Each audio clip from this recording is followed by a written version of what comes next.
Well, hello and welcome to our weekly Keeping Your Marbles podcast. And I'm here with a very special friend and guest. Before I introduce her, I just want to do some little housekeeping. And basically, it's all about why we're doing this, right? So, keeping your marbles is the topic that I've been personally speaking on for about 3 years now. I've spoken at in the city of Baltimore, the Baltimore County, and public centers, libraries, and boardrooms, etc. And what we've come to find out is that there's a huge gap where dementia and basic brain health is concerned, and where I feel really, really strongly that we need to have some way of continually educating people about brain health and dementia, because as you know, it's sweeping the world. Pandemic is a word that's thrown around. It could apply to dementia if you look at the numbers. But part of the pandemic that we don't talk about as much are the pandemic that is of caregiving, really. The stats say that for every person with dementia, there are about two others who have to take care of them. Usually, Mm. one of them is a loved one, either a spouse or a daughter. 30% of caregivers are daughters, by the way. And then, of course, that takes away. There's a burden, financial burden. There's a emotional burden. There's a physical burden, and that can take a huge toll on the caregiver themselves. The stats are crazy. 42%, as much as 42% of caregivers will predecease or die before the person they're taking care of dies. That's crazy. That's tragic. I mean, it means that we are not paying attention to what we need to pay attention to. So, in my experience, once a person has dementia, the caregiver has to be supported aggressively. I use the word aggressive proactivity. In other words, you've got to be aware of what's coming your way, and it's going to be a long journey, a long journey, and a long battle. And so we want to make sure that you are well supported, brain and body, while you're taking care of your loved one. So this, as I was telling Mary just before we started this podcast, I was like, I'm thinking that this is really more for caregivers than it is for people who actually have dementia. And of course, for everyone who is concerned about brain health too, this is very important, because the things that we'll be talking about are things that you need to be doing way before, even before the diagnosis is given. So without further ado, I'm going to read Mary's short bio. She's being very modest, actually. It's I know it's supposed to be much longer than this, but she gave me a short one. Here it is.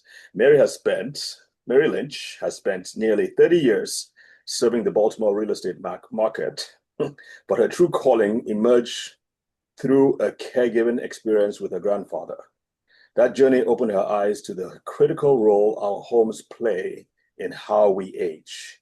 Today, she specializes in helping individuals and families navigate mature moves with confidence and clarity. Mary is the founder and chair of the National Aging in Place Council of Greater Baltimore. She's a certified senior advisor and a senior home coach dedicated to educating and empowering her community around positive aging. Mary, dear, welcome to the show. Thank you so much. Gosh, I want to share something just how you started the talk today. And this is the first time that I'm sharing this publicly. And a lot of people know that I cared for my grandfather, but the truth is my grandmother had Alzheimer's and she was pretty extreme Alzheimer's for about 10 years. And my grandfather was her caregiver. And so at that time in his mind, he was not a believer of getting help, of getting home care assistance. He was very adamant that he, forever or for worse, for better or for worse, sorry, right? That he was going to be the caregiver of my grandma. And lo and behold, exactly what you're saying, he did not go to routine doctor visits. He just sort of allowed himself to be put on the back burner. She was a 24/7 patient of his. And so she passed away. And in some parts of us felt like it was time and that that was a blessing and that we were able to get my grandpa back. So we fast and furious, really got to dive in and spend time with him. And it was only about 6 months he was going to doctor's appointments and he was diagnosed with pretty severe and extensive colon cancer. And then we hear, we end up having a year left. But this was a big, strong man. Who, had he not been a caregiver, he would have focused on his own health and well-being, right? Yep, yep, So yep, yep. exactly what you're saying. And that's the first time that I've really shared that portion of it. My grandfather has been such a part of why I do what I do now and how my profession has changed. But to reflect back on that, and of course, there's some guilt because I wish I would have known that then. I would have demanded, I would have encouraged, I would have really made sure that he was pouring into himself first in order Absolutely. to be a better caregiver. So thank you for highlighting this ever so important topic. Absolutely. I really want to delve into your caregiving journey as well. But one of the things that I've seen, and I've been doing this about 3 years in the Baltimore area, and almost everybody I come across, everybody I meet has one story about dementia, caregiving, or the other. I mean, even the younger ones in their 20s, they talk about their grandparent who had dementia. So most people understand or know what's going on when it comes to dementia. But here's the tragedy, though, Mary. What I've found out is that if you ask these people, what have they learned from this caregiving journey? What would you do differently? Or how do you prevent dementia? I gotta tell you, I have not found anyone who has answered that question correctly. And basically, it's no, I don't know.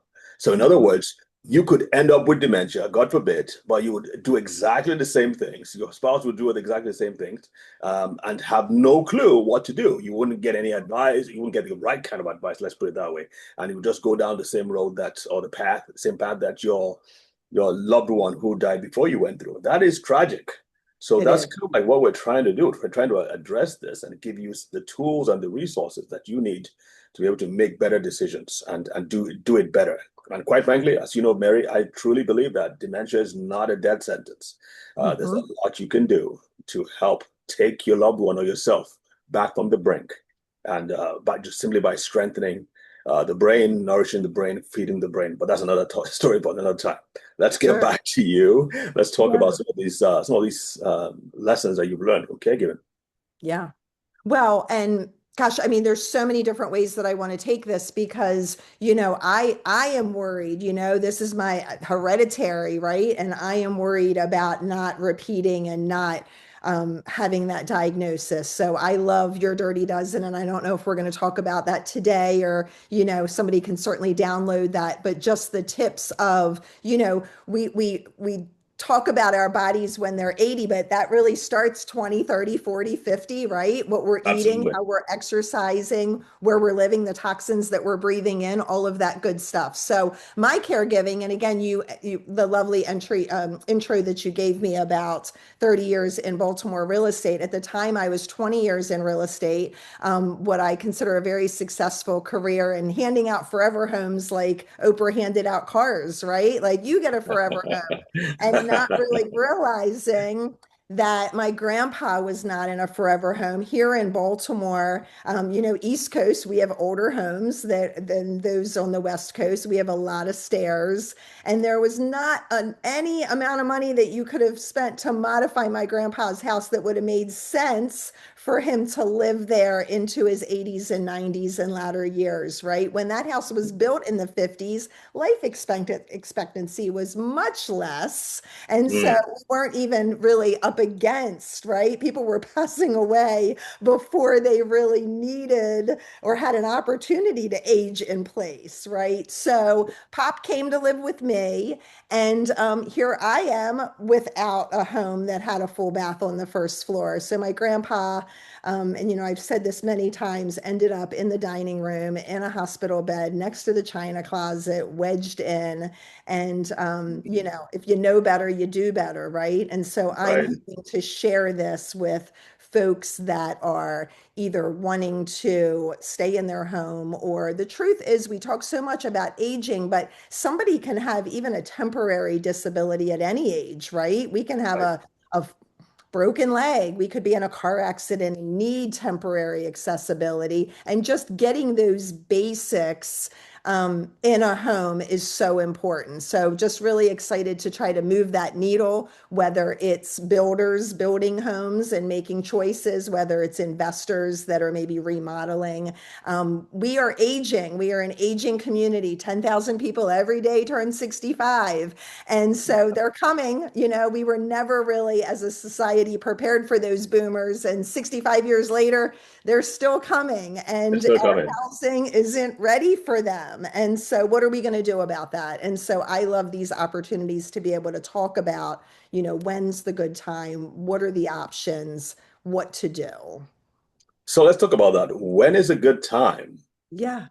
And that's going to be each person is going to hit that at a different time. I just realized last week, Dr. David, that I am exactly at the right time to start thinking about my housing as I age, because my youngest child just moved out, graduated college, has a job, is on his own, right? So ideally, it's that point in your life where you might not need the home that you bought because of the school district. You might not need that big family house, and really sitting down and deciding, what does the future look like for you? We know that mature folks move for one of three reasons, right? Number one is amenity based. That's the golfers. That's the people that are chasing Florida, right? Chasing the sunshine, looking for something that's going to complement their lifestyle. That's a small portion of those mature moves. The Yeah. next part is anticipatory. That's going to be people that know and are seeing, looking, trying to forecast the future, right? Maybe they've received a diagnosis and they know 5, 10 years from now they're not going to be as mobile.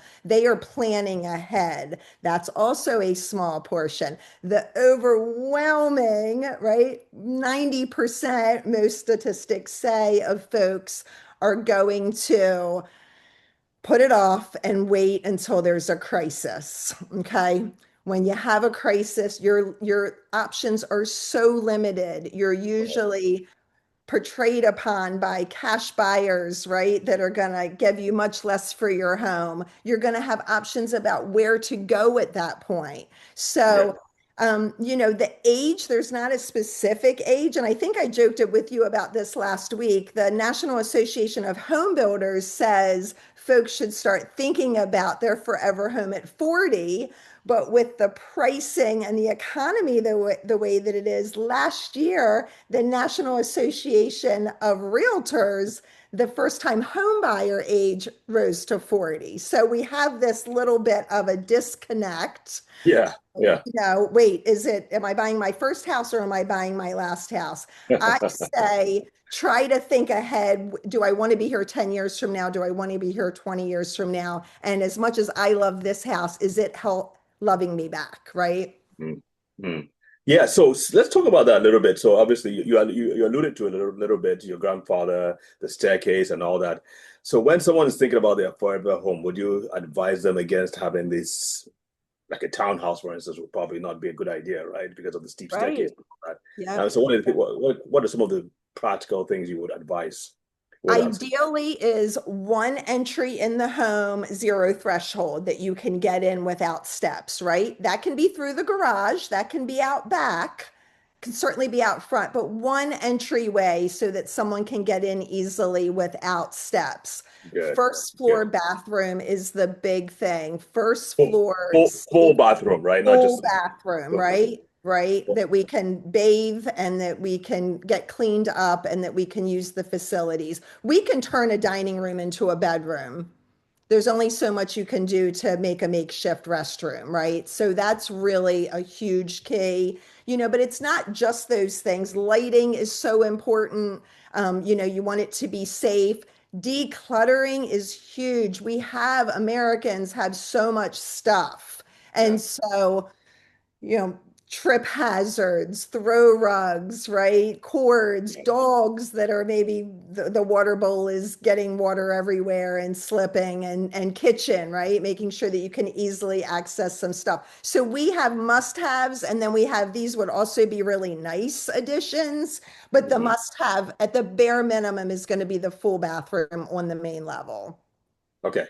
Would you prefer a rug all around or just wooden floors, which is like what everybody talks about these days? No rugs. We want the rugs gone. The rugs are dirty. The rugs hold a lot of, stuff that's not good to even breathe in. We would like flat one level, same flooring if possible across the first floor. That's another interesting. You mentioned something about lights too. This is something, by Yeah. the way, but there's something called sundowning in dementia, where as the lights as the outside the outdoors kind of gets darker and darker, there's a perception problem with people with dementia, especially more advanced, and they begin to see shadows. They're not be able to perceive light like they should, and it kind of trips off a lot of anxiety and in some cases aggression, and they become very loud and violent, and it's almost hysterical. And it always happens around that through evening time, dawn, dusk. Is it dusk or dawn? Dawn is Dusk, morning. Dusk dusk, is right, dusk yeah. is, and one of the things that has helped is if someone can come in, a caregiver comes in that gradually turns on the light so that they don't perceive the decline in light Mhm. as as much, and so they kind of somebody could begin to turn the indoor lights on so they don't feel that it's getting dark, and like I said, the perception problems. It's a huge issue. Now, obviously, we can address that biologically with the right nutrients and all that, but not everybody has access to people like me. But just for those who are dealing with people with dementia, and that Yeah. light thing can be very helpful, just turning on the lights.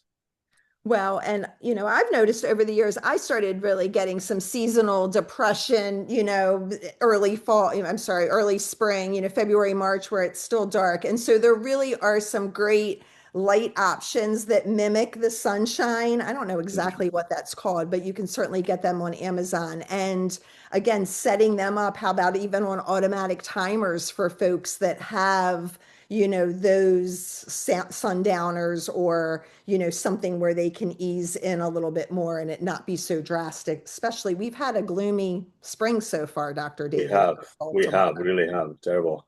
Well, I want to talk about some of those gadgets that you have Yeah. with you, but just in case, Kristen or Veronica, if you have any questions and you want to feel like you need to type them or you want to chime in, by all means, let us know. They're just not too many of us on this call, so feel free.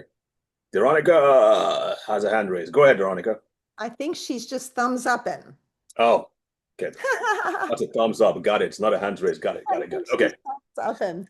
All right. So you want to talk about gadgets? Is that what you're saying? So there's so many great gadgets. I mean, really, technology has helped so much. I want to give two quick little personal stories. One of my best friend's mom, Marge, shout out to Marge Tawney here. She was walking through a wholesale club that we have here locally, and the driver, she was in the parking lot, and the driver wasn't paying attention, and she was holding a cake, and the driver hit her, like Hmm. didn't slow down, just hit her. Marge went back and fell. Marge was wearing an Apple Watch.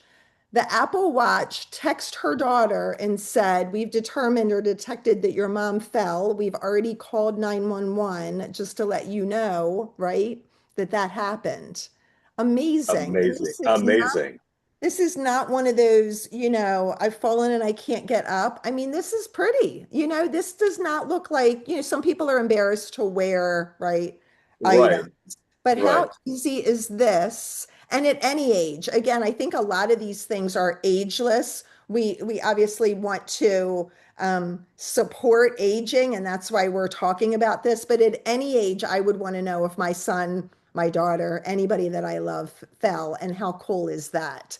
That's Another amazing. story, Hang and on, hang on, hang on. Now, let's talk oh, you about that got a a little bit. question? Is the app already installed on that watch? Yes. Does anything have to be activated? You have to put your emergency contact, Okay. So right? the watch itself will detect if there has been a sudden fall. That's correct. what if the watch itself just drops and it's not attached to anybody? What if the watch drops? Who's it You're going to asking call? me, you're asking me hard questions. I'm not sure. But I'd rather it call somebody by mistake than Right. not call somebody when I need it, right? Very, So very I'll just true. err on that. Yeah. Very true. So I mean, Okay. just cool. That's just a personal thing that I didn't know that it did that, and I thought that was so amazing. And That's so, amazing. That's this amazing. watch doesn't do that, but this one does. So it's very cool. So Um, people should get an Apple Watch for their loved one who they're concerned about. That'll be a There's good so thing. much more. I mean, Dr. David, it will tell you when to take a pill, right? It will remind you of when your loved one's coming over to take you to lunch, or, there's so much that an Apple Watch can do. I take one pill a day, and I have to tell you, I forget sometimes if I've made the coffee before the pill or after the pill, right? Again, not ageless. Sometimes we just have a lot on our mind and we need to be reminded. So, Yeah. super Cool. So cool. what else you got for us? Oh, my favorite app is Life 360. Life 360, I know you can use it for free. I don't know for sure all of the pieces that are, or all of the services that are included if you don't pay. I've had college kids, but this is the crazy thing. About 4 years ago, my son was getting ready for school. He was in the bathroom. My husband was driving home from the gym. My son comes running out of the bathroom and says his phone alerted him that my husband had been in a car accident. That's Huh. Life 360. It happened to be my husband's birthday, and he swears he wasn't checking text messages at the time, but I'm not so sure that that's not the case. But nonetheless, I was alerted way before he was alerted. Now, what a peace of mind, whether again you have parents that are driving or whether you have college kids that are driving, to Yeah. know that if something was to happen and they were not able to respond, that number one, it tells you exactly where that person is or where their phone is. And number two, if there's any impact, you're notated or contacted at that time. So I love that. Similar to the Apple Watch, we have an Alexa, right? A lot of Okay. people have this. Google, this is Amazon. Amazon Amazon. Alexa. Yeah. So I have these all throughout the house. Now, it's my understanding they will not call 911 for you, but they will call anybody else for you. So if something, for some reason, you have fallen, you can say, call my daughter, call Mary, call Dr. David, and it will call. That's another one on the pills, right? You can play if you have anxiety, you can have a meditation done. You can have your favorite music played. Just so many things. It turns on lights. It's like, I don't know if do you remember the clapper, Dr. David? But we used to clap when we wanted a light. Yes, I remember that. Yeah. Yes. Yes. Not That the they don't clap do that anymore, do they? anymore. No, you can say, Alexa, turn on the living room light. Turn on my sundowner lamp, right? Turn on All right. whatever it is that you're asking for. I'm a huge fan of sensor lights when you walk into a room that one pops on. This one probably was on and no longer, but easy cheap batteries and easy turn on. Uh, We have little water detector systems. This is Govee water detector. And I think if you use these, even your homeowner's insurance will be less. You put these anywhere that there's under sinks, near the hot water heater. So many of our aging loved ones are living on one floor.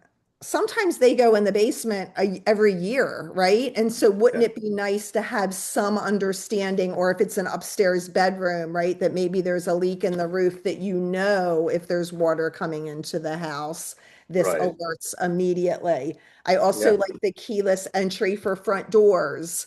That not only keeps you from dropping your keys, fumbling around, trying to get in bad weather, you just put in the code, but it also allows you to give that to a trusted loved one.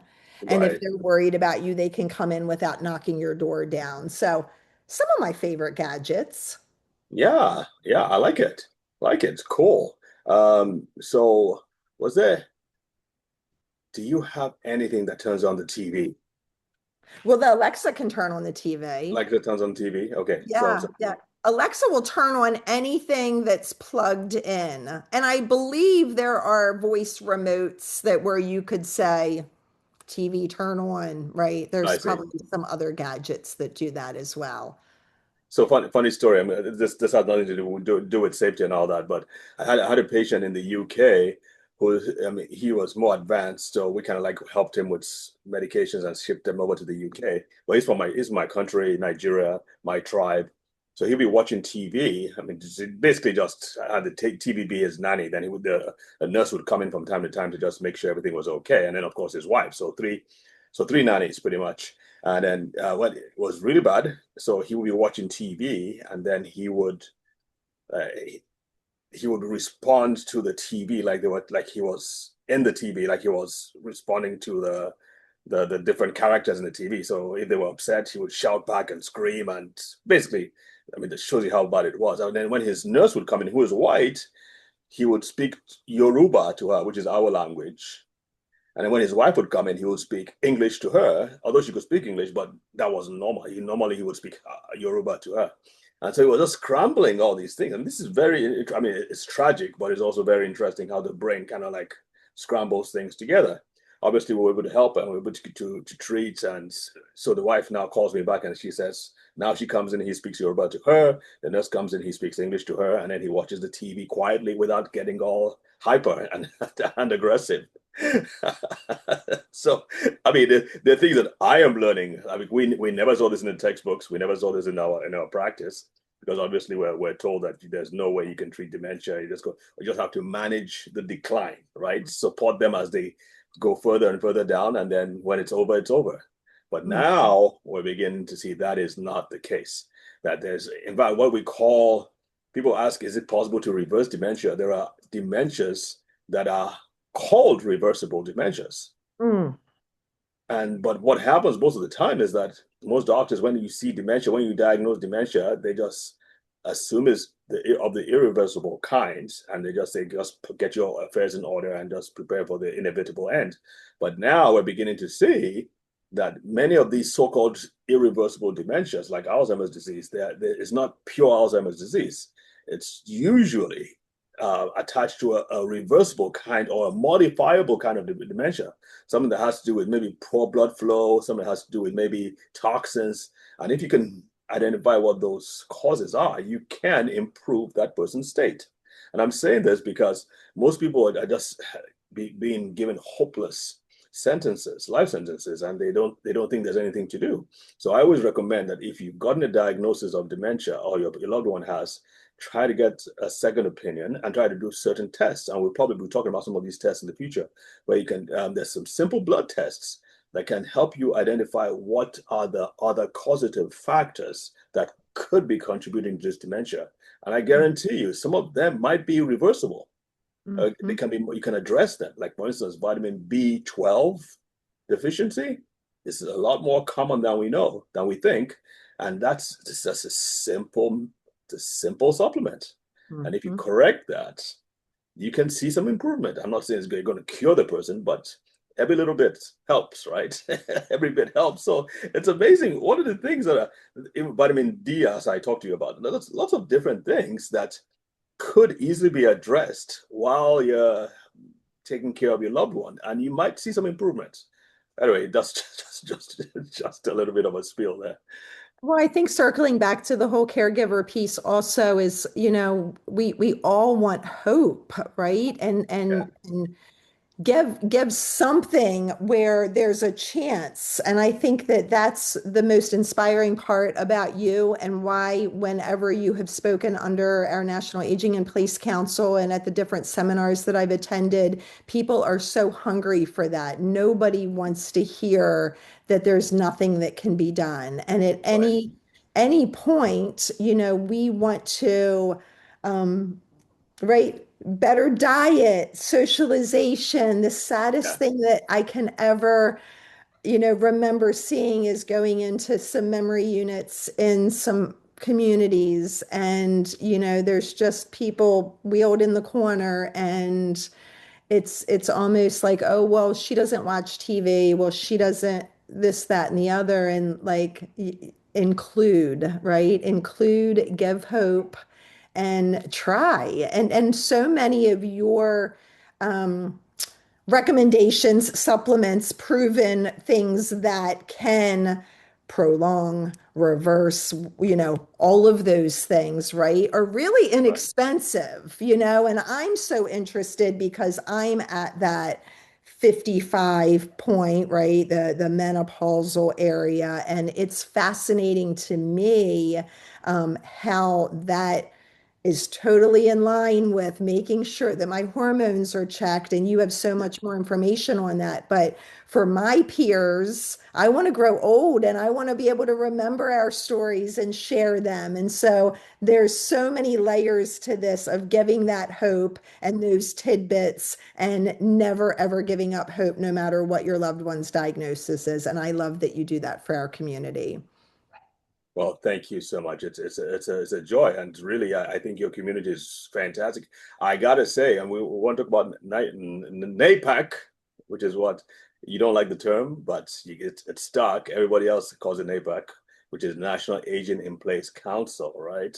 But I'm just really impressed with the enthusiasm and the passion all the members have. I mean, someone just sent me an email saying, "Hey, listen, Dr. David," and she copies everybody just to put me on the spot. She's like, "Have you registered for the event in a week's time?" I hate to put you on the spot, but you got to register. And it's like, what? Get off my back! I'm just kidding. But it's just amazing how you've got you've developed movements, for lack of a better Mhm. word, and a team that are so super plugged in, and they really love what they're doing together, and you can see the results. So it's catching on really well. I really want to give you a lot of credit for that. That's great what you're doing, Yeah. what you're creating.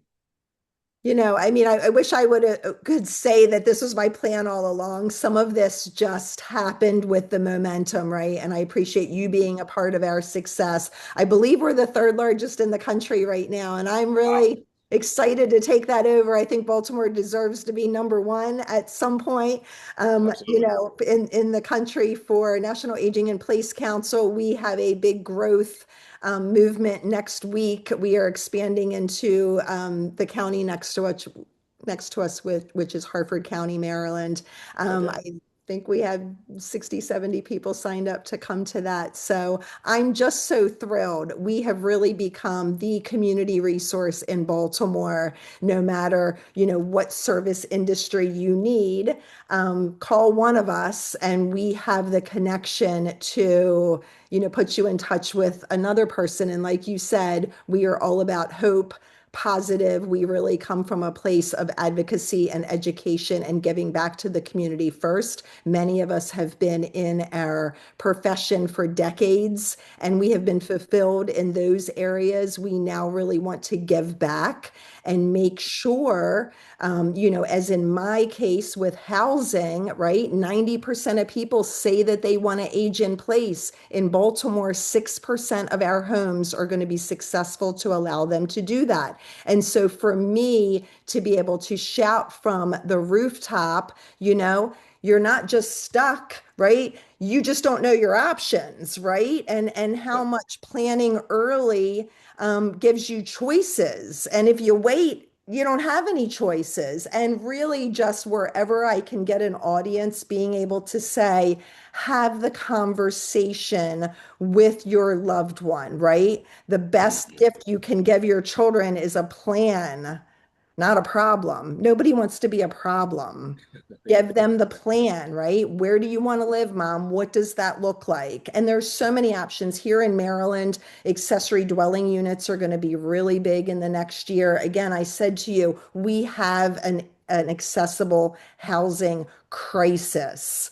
But, right, starting at the when the kids leave for college, okay, do you want to stay in that home? Does it make sense for you to continue to maintain all of that square footage? Maybe you want a smaller home. Maybe you want less maintenance and go into a condo. There are so many options, and you have all of those options if you take your time, get educated on what's out there, and then go check them out. Go check them out way before you need them.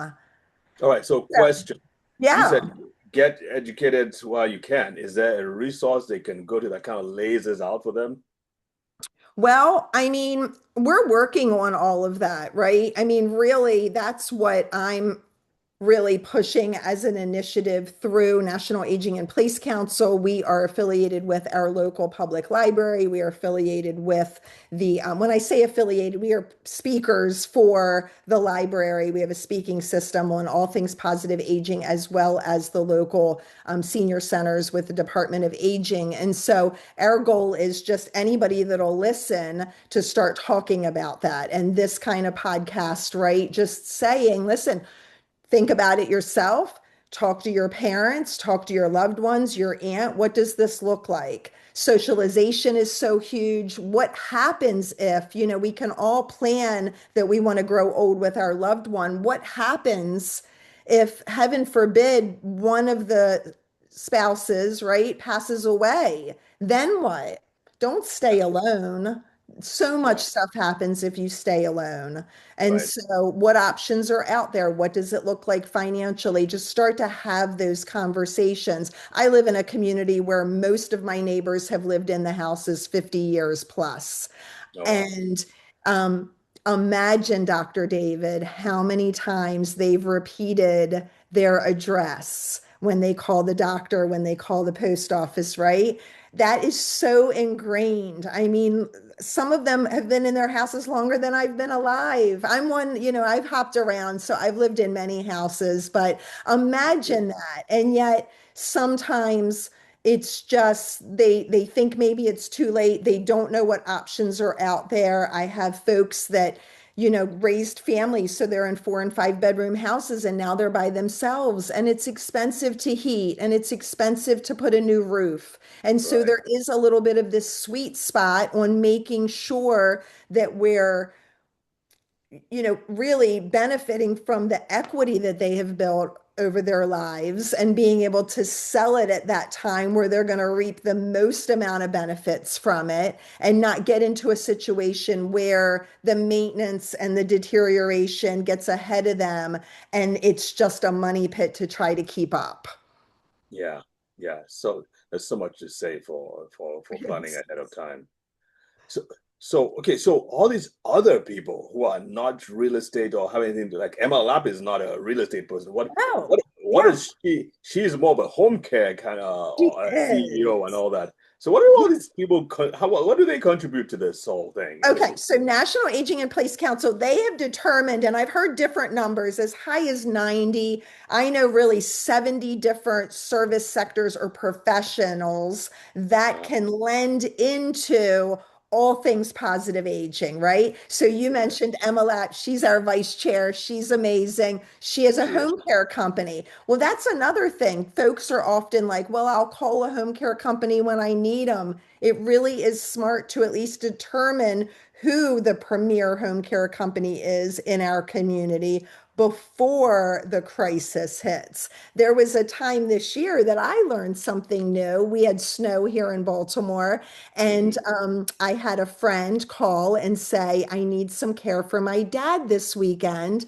I put them in touch with Emma. Well, there had been a snowstorm here. What I didn't realize is hospitals are also trying to send people home after a snowstorm, right? Because they're not going to have as many employees coming to work because of the Uh, snowstorm. So they want to empty out the hospital. So home care companies are very stressed during those Friday with an impending weekend snow. And although Emma was able to come through, my friend, there were a lot of folks that already had secured their home care company. So don't just assume that someone will be there or a service will be there exactly when you need it, crisis time. It's always good to think ahead and say, okay, who do I want? Am I thinking that I'm going to need assistance? So National Aging in Place Council, all of these different professions. We have estate attorneys. Gosh, we have wound care folks, right? And how important it is that if you have a wound, again, I'm learning alongside, if you have a wound, your chances of it getting nasty stuff by leaving the house and going to the hospital to get it treated, right? Best case is have somebody come to you and treat that wound in your home. So anything that is a home care service or anything, a construction person who can put a ramp or do that first floor bathroom, right? It can be any profession that really lends to positive longevity and aging.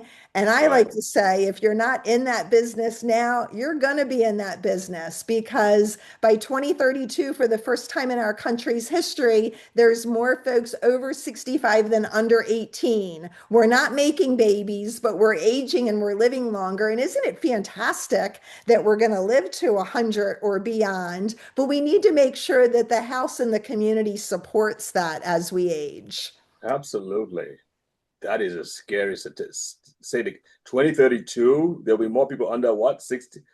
Oh, And oh, over 65, because we're living longer and the boomers will all be 65, than under 18. oh, We're not making babies. And here's where it gets, let's circle completely back to caregiving, right? Once upon a time, who was the caregiver? The kids and the grandkids. Well, we're not having, you're hearing a lot more people choose for one reason or another, maybe to not have children. And then that lends to the whole, well, who's going to be the caregiver, right? So when we talk about caregiving, we could talk for days. There's so much about making sure you're taking care of yourself first. Like think of a plane, an oxygen mask, put it on your body before you yep, put it on your babies, right? yep, Same yep. with caregiving, but like who's going to be the caregiver? What does that look like? Making sure that they take care of themselves, where are they going to live? All that good stuff. Right, right. Golly, there's so much to talk about. So many different directions to go, Mary, with this. But wait a minute, we haven't talked about your award yet. You recently you got a nice little piece of change from tell us about that. Where did you get it from?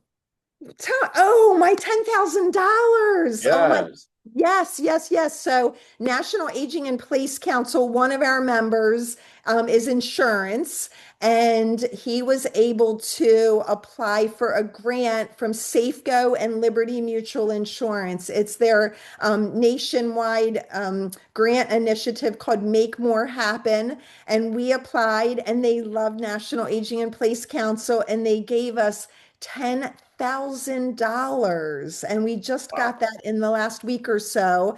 And I have to tell you, we have been operating for the last 2.5 years on about 50 cents. So we are going to do stuff. And I'm going to tell you, Dr. David, I now have the grant bug and I'm going to be applying for a lot more money. So we haven't decided what we're going to do yet. But what I know for sure is we are going to increase our reach. We're going to make sure that people know about our dynamic chapter and all of the wonderful resources that are available. We're going to make sure people know about Keeping Your Marbles and Dr. David and all of the Alzheimer's hope that's out there, because there are some people that aren't offering that. And I'm going to make more money. I promise you, this is not the last grant that we're going to get. Well, I pray that you get all the money you can get, and then you show us the road too, because we are 501(c)(3), and we are also looking for ways to raise money. So let's work together on this. Don't keep it to yourself, all right? Absolutely. Absolutely. Oh, that's great. That's really great. So, what are the upcoming meetings? We have one next week, I guess. So the And Harford County expansion is next Thursday, which is April 6th. Libertories, Libs Grill is one of our members. you And mean gosh, April 16th, right? yeah, April did I 16th not behind say us. that? April 16th, Yeah, yep. Thursday, April 16th at the Bel Air Libs Grill. yeah. Tasty food. We have some sponsors that are gonna give you your first cocktail or non-alcoholic drink if you'd like it. Like I said, I think we're up to 60 or so already. It's going to be a wonderful time. And my hope is that we can duplicate all of the wonderful things we've been doing in Baltimore County, in Harford County through the rest of 2026 and beyond. Amen to that. So, other than that, any other speaking engagements coming up? I'm doing a Wine, Women, and Wills on next Wednesday. That's the 15th at Libertories in Timonium. That's going to be two of our members, Nicole Hewitt, who's a wonderful estate attorney, and Mike Amazing. Ruck, Ruck Funeral Homes. They have locations all over town, and they really are the premier funeral home for when loved ones need it. There's so much in, nobody likes to talk about death. And I'm really hoping to start this. Like we can live well, but we also want to leave well. And so I'm, doing a lot of that also. And if I have to ask my children to do advanced directives, then I want other people to do it too, right? And it's a quick conversation. So many times I have people say, well, I don't want to talk about death. It can all be discussed over a dinner. And it does give your loved ones the peace of mind of knowing what your wishes are. And you know what? Saying don't worry about it is not okay. Right. Make a decision and tell your loved ones because the unknown really does cause a lot of guilt that's not necessary. Very true. Very true. So you would say that even if they say, "Don't worry about it," I'm not ready to think about it right now. You're saying that the loved one or the daughter or son should press in politely and gently keep at it. Is that what you're saying? Yeah, with all due respect, I think it doesn't matter as a cop out. I think that leaves too much to the people that you leave behind. And that's Yeah. what it's really about, isn't it? It's the people left behind that are in mourning. And so make it easy for them. Leave a list, make sure they know where your paperwork is, make sure they know what your wishes are and make a decision. And that it can be cremation. There's all kinds. I can't wait. We're going to learn next week about, they're doing some really neat things with, water. And I don't even know it all, but I'm curious about it. And, so if traditional burial and a plot and all of that is not for you, just leave an assignment for your loved one because they're going to second guess. I think it's Yeah. just human nature. Did mom really mean that? What does I don't care mean? What should I do? And we don't want them to carry around your ashes for the rest of their lives, and they don't Right. want, to leave them with the grandkids. Like make a decision. Right. For sure. For sure. Well, good advice, my dear. Thank you so much. Any questions before we wrap this whole thing up? I guess they would have sent them in if there were any questions. Okay. All right, Mary, let's wrap this up. Tell us how do we need to tie this up with a nice little bow? Yeah. I'll put a nice little Yeah. bow on it. So tell us. I think my little bow is listen, we're lucky to age, right? Aging is a privilege. And if you're lucky enough, and aging is in your future, just make sure that you have a home to support that. That's where I'd like to come in if I can help with a presentation, if I can help with a family that maybe has some questions.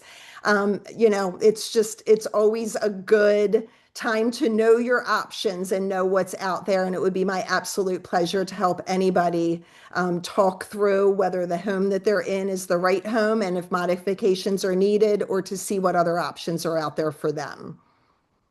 Absolutely. So, so, so important. All right, Mary, thank you so much. And we're going to get some of this information and put it posted just below the link to this video so people can go to the website and the other resources that you might point us to. All right. Wonderful. Dr. Awesome. David, thank you. And I so appreciate all that you do for our community. You are a joy and love being in this line of work alongside you, doing all of these great educational pieces. Well, it's a privilege to have someone as fun as you being work to work with. So I appreciate what you do in NAPAC and for your friendship. So All right. Have a great day. you too. Take care. Bye, Thanks, everyone. everyone. Take care. Bye, Bye. Veronica and Kristen.